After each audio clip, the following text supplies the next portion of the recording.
क्या हो कि आपको एक रेगिस्तान में प्यासा छोड़ दिया जाए, जहां दूर दूर तक बस रेत ही रेत हो, पानी और इंसानों का तो नामो निशान तक नहीं।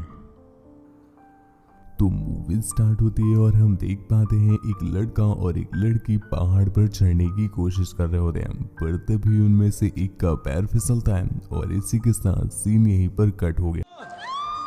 स्टोरी शिफ्ट होती है 72 घंटों पहले। यहाँ पर हम डेविड और लूसी नाम के एक कपल को देख पाते हैं। लूसी के बहुत ज्यादा कहने पर फाइनली डेविड अपने काम से छुट्टी लेकर के उसके साथ वेकेशन पर जा रहा है। एक्चुअल में डेविड पेशे से एक लॉयर है और इसी वजह से वो लूसी को अक्सर बहुत ही कम समय दे पाता था। खैर, लूसी की वजह से वो वेकेशन पर आ जरूर गया है, पर अभी भी वो लगा फोन में ही रहता है। खैर, ये लोग अपनी डेस्टिनेशन पर पहुंच जाते हैं और उसी शाम डेविड ने लूसी के लिए एक डिनर का इंतजाम किया था और इसमें डेविड खुद ही लेट हो जाता है क्योंकि उससे कुछ काम आ गया था और लूसी यहाँ पर बैठकर उसका इंतजार कर रही है। यहीं पर हम देख पाते हैं बेन नाम के एक बंदे को, जो कि लूसी को अकेला देखकर उसके पास एक डिश भिजवाता है। पर इतने में ही वहाँ पर डेविड आ गया तो बेन को समझ में आया कि लूसी अकेली नहीं है, तो इस वजह से वो वहाँ से उठकर चला जाता है। उसने यहाँ पर लूसी को इसलिए बुलाया था क्योंकि आज वो लूसी को शादी के लिए प्रपोज करने वाला है, जो सुनकर लूसी भी बहुत खुश होती है और खुशी खुशी उसकी रिंग लेकर के उसके शादी के प्रपोजल को हाँ बोल देती है। अगली सुबह ये दोनों ही प्लान बनाते हैं कि ये लोग डेजर्ट में घूमने के लिए जाएंगे। ये सुनकर लूसी बहुत खुश हुई और वो तुरंत ही इसकी तैयारी करने लगती है। पर कुछ देर के बाद डेविड ने बताया कि उसे कुछ कॉल आ गया है और काम के सिलसिले से वो नहीं जा पाएगा। ये सुनकर लूसी को बिल्कुल भी अच्छा नहीं लगता है क्योंकि डेविड कभी भी उसके साथ नहीं रहता। डेविड ने उससे समझाते हुए कहा कि वो अपना मूड ना खराब करे, उसका मन है डेजर्ट में जाने का तो वो अकेले चली जाए। फिलहाल तब तक डेविड अपना काम निपटा लेता है। लूसी भी उसकी बात मान करके अकेले ही डेजर्ट में निकल जाती है। लूसी जब वो पैसेंजर वैन के पास पहुंचती है तभी उसकी नजर पड़ती है उसी बेन नाम के बंदे पर, जिसकी मुलाकात उसकी पिछली रात हुई थी। वो उसके पास जाकर के उससे बात करने लगती है और यहाँ पर उससे पता चला कि वो बंदा भी डेजर्ट के एक बहुत ही अच्छे माउंटेन को देखने के लिए जा रहा है, जिसका व्यू भी वो उसे फोटो में दिखाता है। उसका ऐसा व्यू था कि कोई माने ही ना कि ये एक रियल जगह की फोटो है। तो लूसी को वो जगह बहुत पसंद आई और वो भी वहां पर जाना चाहती है, जिस पर बेन उसे इनवाइट करता है वहां पर जाने के लिए। पर लूसी को बिलीव नहीं हो रहा था ऐसे ही किसी अनजान बंदे पर, तो वो वापस चली जाती है अपनी बस में। पर इस बीच हम देख पाते हैं कि बेन की पर्सनैलिटी से वो काफी ज्यादा आकर्षित हो गई थी। इसके साथ साथ उसे वो जगह भी घूमनी थी, तो वो अपनी वैन से निकल करके उसके पास चलने के लिए रेडी हो जाती है। पर जाने से पहले वो उसे वार्न कर देती है कि उसे अगले दिन के 4 बजे के पहले पहले घर पर वापस आना है, जिस पर बेन भी हाँ कर देता है और ये लोग वैन के अपोजिट अपने दूसरे रास्ते में उसी माउंटेन को ढूंढने के लिए निकल जाते हैं, उस तपते रेगिस्तान में जहाँ पर दूर दूर तक इंसानों का तो क्या जानवरों का भी नामो निशान नहीं था।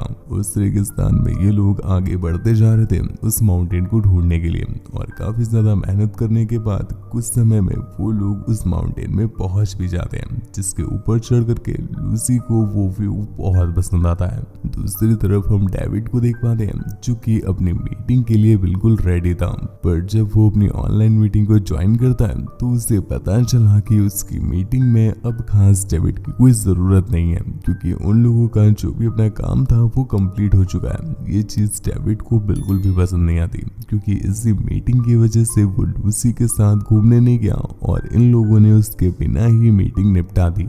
दूसरी तरफ लूसी बेन के साथ बहुत खुश है और उसे बेन की कंपनी भी बहुत पसंद आ रही है। इसी बीच वो दोनों कुछ बातें वगैरह करते हैं, एक दूसरे के बारे में जानने की कोशिश करते हैं, पर हम देख पाते हैं बेन अपने बारे में खास कोई जानकारी डिस्क्लोज नहीं करता। खैर, लूसी भी इस चीज पर ज्यादा तवज्जो नहीं देती और हम देख पाते हैं धीरे धीरे रात आ गई। वो लोग वहीं पर स्टे करने का डिसाइड करते हैं। लूसी को बेन के साथ यहाँ पर आना बहुत अच्छा लगता है, क्योंकि ये चीज वो कभी भी डेविड के साथ नहीं फील कर पाई थी जो वो आज बेन के साथ फील कर रही है और उसे उसके साथ रहना पसंद आने लगा है। लूसी इस मोमेंट को कैप्चर करने के लिए अपनी वीडियोस वगैरह बना रही थी कि तभी हम देखते हैं बेन को कुछ करने का मन करता है, लेकिन लूसी ऐसा कुछ नहीं चाहती थी तो वो अपना कैमरा लेकर वहां से उठ जाती है।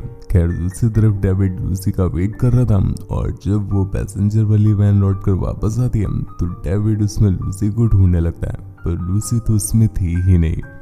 मैं यहाँ एक लड़की को लेने के लिए आया हूँ। दूसरी तरफ हम लूसी को देख पाते हैं जो अभी अभी सोकर उठी है और वो अपने सामने बेन को पैराग्लाइडिंग करते हुए उस पहाड़ से नीचे उतरता देखती है। ये देखकर एक पल के लिए तो वो घबरा गई, पर अगले ही पल जब उसे नोट मिला तो उसे पता चला कि बेन उसे नीचे बुला रहा है और वो खुद पैराग्लाइडिंग करते हुए नीचे जाना चाहता था। खैर लूसी भी उसका नोट पढ़ करके उस गाड़ी को लेकर नीचे जाने लगती है और नीचे आते ही वो बेन के साथ फाइट करने लगी। वजह से देर हो रही है। एक्चुअल में लूसी को लेट हो गया था, वो आज के 4 बजे के पहले वहां पर जाना चाहती थी और बेन की वजह से वो अभी तक यहाँ से निकल भी नहीं पाई है। बेन लूसी को लेकर के वापस जा रहा था, पर इसी बीच वो कुछ इरिटेटिंग सा सॉन्ग सुनने लगता है जो कि लूसी को बिल्कुल पसंद नहीं आता और वो ऑलरेडी गुस्से में थी तो वो उसकी कैसेट निकाल कर बाहर फेंक देती है। ये देखकर बेन भी अपनी कार रोक करके उस कैसेट को लेने चला जाता है, पर जब वो लौट कर वापस आया तो उस कार के पहिए रेगिस्तान में धंस गए थे।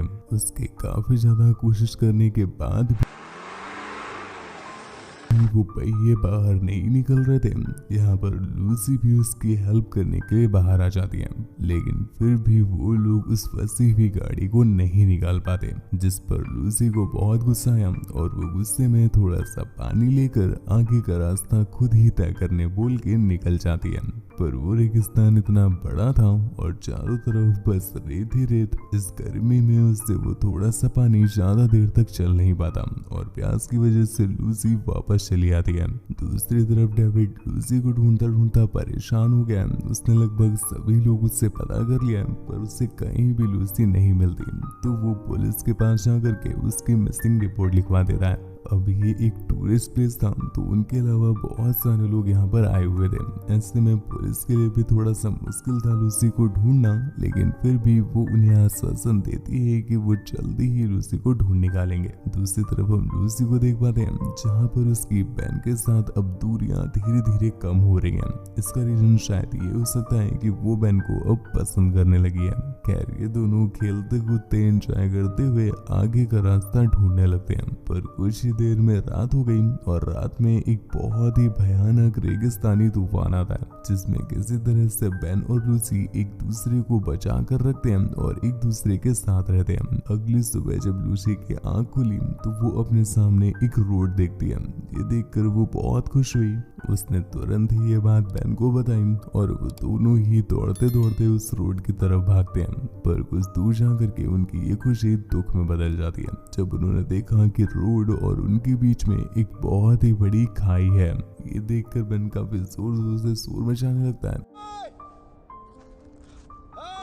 ताकि दूसरी तरफ के लोग उसकी तरफ ध्यान दे सके, पर वो खाई इतनी ज्यादा बड़ी थी कि दूसरी तरफ तो उसकी आवाज तक नहीं पहुंच रही थी और पिछले काफी समय से उन लोगों ने खाना भी नहीं खाया, जिस वजह से लूसी बेचारी कमजोर पड़ने लगती है और ये डिसाइड करते हैं कि अब ये ज्यादा देर इस रेगिस्तान में नहीं रहेंगे, जिसके तुरंत बाद ये लोग उस खाई को पार करने के लिए निकल गए। यहीं पर दूसरी तरफ हम देख पाते हैं डेविड जो कि लूसी को ढूंढते ढूंढते एक ओल्ड मैन के पास आता है। दोस्तों ये वही ओल्ड मैन है जो उस दिन बेन के साथ उस पहाड़ की डेस्टिनेशन की फोटो दिखा रहा था। वो लूसी को देखते ही पहचान गया और यहाँ पर उसने उससे बताया कि वो किस माउंटेन को देखने के लिए गई है। वो ये भी बताता है कि वो एक लड़के के साथ गई है, जिसके तुरंत बाद ही डेविड उस जगह पर जाना चाहता है, पर उसे रास्ता नहीं पता था। तभी वहाँ पर 2 लोग आकर डेविड को वहाँ का रास्ता बताने के लिए बोलते हैं, जिस पर डेविड भी मान गया और ये सभी लोग उसी माउंटेन की तरफ जाते हैं। कुछ ही देर में ये लोग उस माउंटेन में पहुंच भी गए और डेविड को यहाँ पर जली हुई लकड़ियाँ, इसके साथ साथ लूसी का वो कैमरा भी मिल जाता है, जिसे प्ले करने पर डेविड ने देखा कि वो बेन के साथ कितना घुल मिल रही है। ये चीज उसे बिल्कुल भी पसंद नहीं आती और वो वहां से जाने लगता है। दूसरी तरफ बेन और लूसी किसी तरह से उस खाई को पार करने की कोशिश कर रहे थे, पर इस बीच लूसी नीचे गिरने लगती है, जिस पर बेन ने उससे बचा लिया। पर इस बीच बेन को काफी ज्यादा चोट लग गई और अब लूसी के पास कोई भी ऑप्शन नहीं है, जिसे कुछ समय पहले बेन ने भी यूज किया था। लूसी ने पहले कभी पैराग्लाइडर यूज नहीं किया था, तो इस वजह से उसे बहुत सारी चोटें लगती हैं, लेकिन फाइनली वो वहां से नीचे उतरने में सफल हो जाती है। नीचे नदी का पानी पी करके लूसी को थोड़ी सी राहत मिलती है और तभी उसकी नजर पड़ी एक छोटी सी बच्ची पर। वो उस छोटी सी बच्ची से पूछती है कि वो कहाँ से आई है, जिसके बाद वो उसके पीछे पीछे उनकी फैमिली के पास पहुंची और वहीं पर जाकर वो बेहोश हो जाती है। पर अच्छी बात ये थी कि उस बच्ची की फैमिली ने उसे देख लिया था, जिस पर वो उसकी मदद करने के लिए आगे आ जाते हैं। यहीं पर दूसरी तरफ हम देख पाते हैं डेविड को पता नहीं क्या हुआ है, वो बहुत ज्यादा गहरी नींद में, पर उसके साथ जो दो बंदे आए हुए थे वो उस डेजर्ट में ढूंढते ढूंढते फाइनली लूसी की उस कार तक पहुंच जाते हैं। दूसरी तरफ लूसी उन लोगों से बेन को बचाने के लिए भी हेल्प मांगती है, जिसके बाद वो लोग बेन को भी रेस्क्यू करते हैं और उसी रात हम देख पाते हैं लूसी डेविड को चीट कर देती है। अगले दिन बेन और लूसी वहां से वापस जा रहे थे कि तभी रास्ते में उन्हें वो दो बंदे मिल जाते हैं, जो उन्हें बताते हैं कि डेविड उस डेजर्ट में तुम्हारा वेट कर रहा है, जो तुम्हें ढूंढते ढूंढते यहाँ तक आ गया था। लूसी भी उनकी बात मान करके उनके साथ बैठ जाती है और ये दोनों उन्हें उसकी ही कार के पास ले जाने लगते हैं। पर जब ये लोग उस कार के पास पहुंचे तब हमें पता चलता है कि इन लोगों ने बेन को ऑलरेडी किडनैप कर रखा है, जो उनकी ही डिक्की में था। जिसके बाद ये दोनों मिलकर उन तीनों को किडनैप कर लेते हैं और तभी एक बंदे को कॉल करते हैं जो इन्हें खरीदने के लिए यहाँ पर आ रहा था। कुछ देर के बाद वो वहाँ पर आ भी जाता है और वो उनकी कीमत बताता है, जो कि इन दोनों को कुछ ठीक नहीं लगती, क्योंकि ये लोग और भी ज्यादा पैसे चाहते थे, लेकिन वो इससे ज्यादा पैसे देने के लिए राजी नहीं था, जिस वजह से इन दोनों के बीच बहस होने लगी और देखते ही देखते ये बहस गोलियों में कब तब्दील हो जाती है पता ही नहीं चलता। जिसके बाद सभी लोग एक दूसरे को शूट करने लगते हैं और इतने में ही जब लास्ट में एक बंदा बचा तो डेविड बहुत चालाकी से उसे शूट कर देता है। अब फाइनली ये तीनों आजाद हो गए थे, जिसके बाद डेविड उस कार को उस रेत से निकालने की कोशिश कर दिया, पर लूसी जो कि बेन के पास बैठी हुई थी वो उसे समझाते हुए कहती है कि कार इस रेत से नहीं निकल सकती। पर इतने में ही उसे काटते हुए बेन ने कहा कि कार की हवा निकाल कर ट्राई करो, वो निकल जाएगी। लूसी को ये चीज काफी अजीब लगती है कि बेन को जब इसका सॉल्यूशन पता था तो उसने ये ट्राई क्यों नहीं किया, जिस पर बेन ने उसे बताया कि वो बस उसके साथ ज्यादा से ज्यादा समय स्पेंड करना चाहता था, इस वजह से उसने जानबूझ करके कार को नहीं निकाला। खैर कार को निकाल कर ये तीनों वापस जा रहे हैं। रास्ते में लूसी डेविड की दी हुई रिंग को उससे वापस कर देती है, क्योंकि लूसी अब डेविड के साथ शादी नहीं करना चाहती। वो डेविड से प्यार जरूर करती है, पर वो डेविड से जो एक्सपेक्ट करती है वो उसे नहीं मिल रहा है, जो उसे बेन से मिलता है, टाइम। खैर मूवी यहीं पर एंड हो जाती है। तो दोस्तों ये मूवी हमें सिखाती है कि हमें काम के पीछे अपनी फैमिली को नहीं छोड़ना चाहिए। काम की अपनी एक अलग प्रायोरिटी है और फैमिली की अपनी एक अलग प्रायोरिटी है। अगर ये दोनों ही एक दूसरे में ओवरलैप करने लगेंगे तो प्रॉब्लम डेफिनेटली होगी। खैर मूवी आपको कैसे लगी नीचे कमेंट करके जरूर बताना, और इसके साथ साथ इस मूवी से आपने और क्या सीखा वो भी नीचे कमेंट करके जरूर बताना। चैनल को आपने अभी तक सब्सक्राइब नहीं किया है तो प्लीज सब्सक्राइब कर ले, और भी चाहते हैं ऐसे इंटरेस्टिंग मूवीज के लिए मुझसे बात वगैरह करना चाहते हैं या मुझे देखना चाहते हैं तो आप मुझे इंस्टाग्राम पर फॉलो करके मैसेज कर सकते हैं। मेरी इंस्टा आईडी है आपका शिवाय, जो कि आपको स्क्रीन पर दिख रही है और लिंक नीचे डिस्क्रिप्शन में दिया हुआ है।